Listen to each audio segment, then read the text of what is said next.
pansit na ipinagmamalaki ng mga Bicolano. Paborito na rin ng mga Valenzuelanyo. Ito ang Pansit Bato. At ang nagdala nito sa Barangay Malinta, si Manoy Celso. Iba't iba ang toppings depende sa panlasa mo. Ang vision ko po dito sa business na tinayo namin ay magdagdag pa po kami ng branch at mapatikin pa po namin ng lutong pansit Bicol o pansit bato po sa mas nakakarami pang pong tao. Tara na't pag-usapan ang masarap na tagumpay ni Manoy Celso at ng kanyang Pansit Bato. Ihanda na ang mangkok dito sa Agahan Natin. Kuya Tony Bet! Welcome to LT! Kuya Manoy Celso! Ayan, Manoy Celso! Good morning, Kumusta? Celso! Okay naman po. Magandang umaga Sa din po. mga kabarangay. Magandang umaga po sa ating mga kabarangay dyan na nanonood ngayon. Yan! Okay. At ito ay ano ha?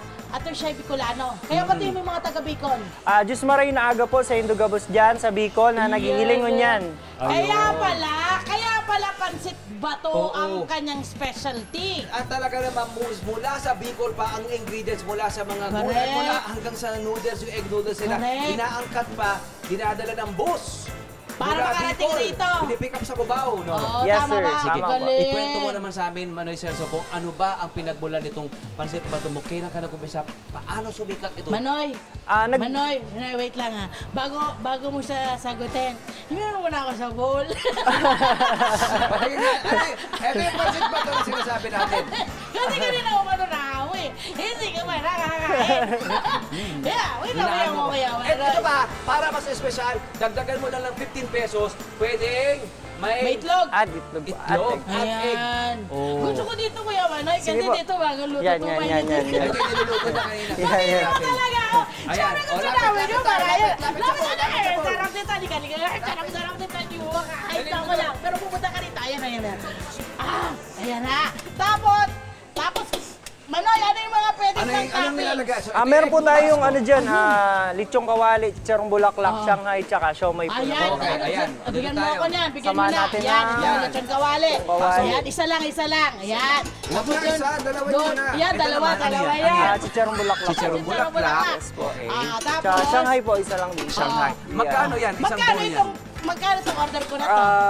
Pag isang chicharon po 80 pesos, pag isang order po ng bulaklak, 80 pesos din po. Pag student po kayo or senior, may discount po tayo. Wow! Eto na, pakita tikman na natin. natin. my Pakita mo friend. muna. Lapit. Ang sarap! Ang bango! Eto na, syempre, meron tayong dito husgahan na natin to. Tikman na natin, may patinidor.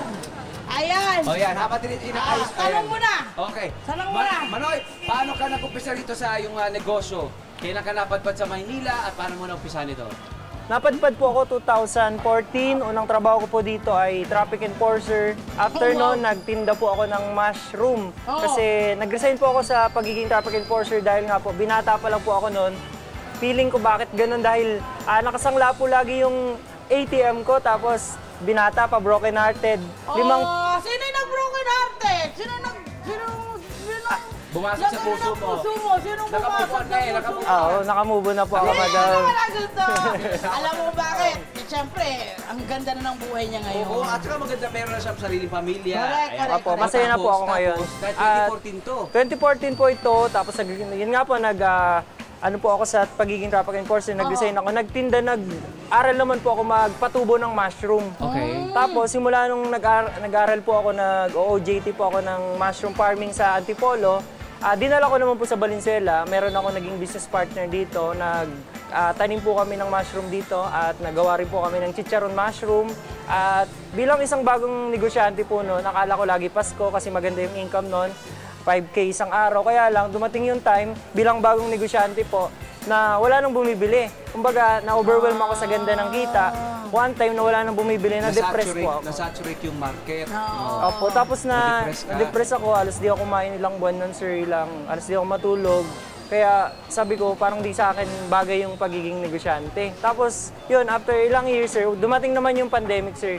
Nagtinda naman ako ng banana cue, sir. Wow! Sa halagang 536 pesos. Napuhunan! Napuhunan. Tapos, sabi ko po, may oras pa ako sa gabi, ba't di ako magtinda ng balot naman?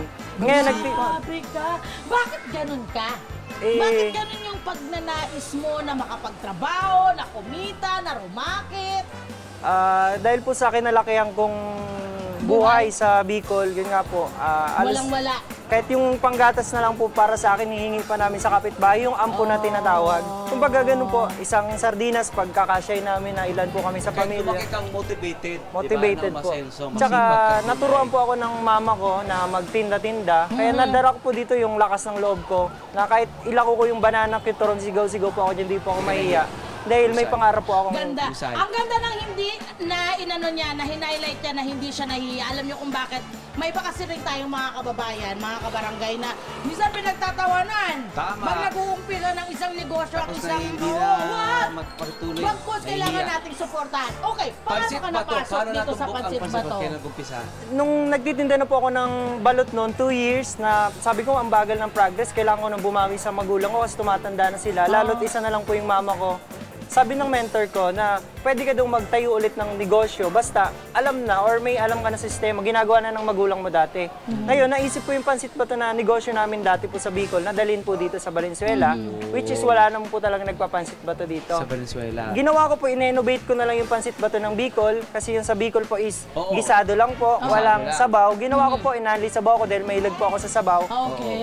Kaya yun, dinagdagan ko rin po siya ng iba't ibang toppings. Toppings. Yan, Ang ginawa galing ko po. niya. Nakuha niya agad ang kiliti ng panlasa ng mga taga-Valenzuela. Yes. Bakit sa palagay may pumatok ang Pansit Bato rito? Siguro sir, dahil kakaiba at masarap po yung gawa namin na Pansit Bato. At authentic po talaga galing Bicol, sir. Oo, at ito yung recipe ng yung mga magulang, recipe ng pamilya, hindi ba? Yes po. Okay. Magkano naging puhunan mo rito? 800 pesos po. Galing sa naipon kong pagtitinda ko ng balot, sir. Galing, pinaikot niya Gina- lang. Oo. Ginawa ko sir, nagtitinda ako ng Pansit Bato sa umaga, almusal. Sa gabi naman sir, balot. Sinabay ko yun sir, kaya lang Paano yung pagpapahinga mo, Celso? talagang lumubog lalo yung katawan ko po eh. Kaya nang sabi ko, at eto kasi nakilala po bigla after 3 days, talaga dinagsapo ako ng tao. Sabi ko magpo-focus na lang ako dito. Agad Giveaway ko na po yung Kumbaga, habang mainit pa ang plancha, namalansya siya ng namalansya, nakita niya, nag-work yung Pansit Bato, hindi na niya Oo, tinigilan. hindi natin ang tanan. Ito ba ang pwesto mo originally? Ito, dito ka nag-umpisa talaga? Hindi po. Nag-umpisa Bali kang yung maliit. nanghiram po lang po ako sa biyanan ko ng Mesa? kawali. Oo. Super kalan dahil wala po ako sir eh. Sa kalye ka ba? O saan Sa ka? sidewalk sir. Sidewalk. Kailangan 7 a.m. makatapos ka na kasi darating na yung mga nanguhuli. Kaya yung motivation mo na dapat mapaubos mo agad siya. Kasi ano lang, patago, Patago lang, sir. Aba. And then, then, paano ka napunta sa ganitong pwesto na pagkalaki-laki na? Kaganda ang loob po ng may-ari na bigyan po ako ng chance na bigyan din po ng pwesto dito kahit ako po yung pinakabago po dito sa palengke. At yun, sa ano rin po ni Lord, na binigyan po ako. Bungad-bungad, di ba? Correct, Bungad-bungad. kitang-kita. Sa mga Ganda ng pwesto. Tingnan nyo ang kanyang, tingnan nyo ang kanyang pwesto. Oh, yan, Pwestuhan, meron siya ayun na, dito. ayun na, punta kayo doon. Dito tayo sa akin. Oh, tingnan nyo, ayan may mga Pangsuka, sarili na masarap. sila mga dining area. May Ba? dining area na, hindi ba? Nakakatuwa, At may ano? electric fan, may friend, pakita mo yung ceiling fan. Oh, may pa-ceiling fan. Yan, oh. May pa-ceiling Ganung fan. level. Oh, di ba? Ganda ng palengke ng Valenzuela. Ang Sana ganda. all. Ang ganda, hindi ba? Okay, Yeah. babalik tayo kay Celso. Ano ba ang, ano ngayon na naging improvement sa buhay mo? Oo, Ilang nang taon dahil lang sa to, yung mabilis business lang na to, oo. dahil sa Pansit Bato.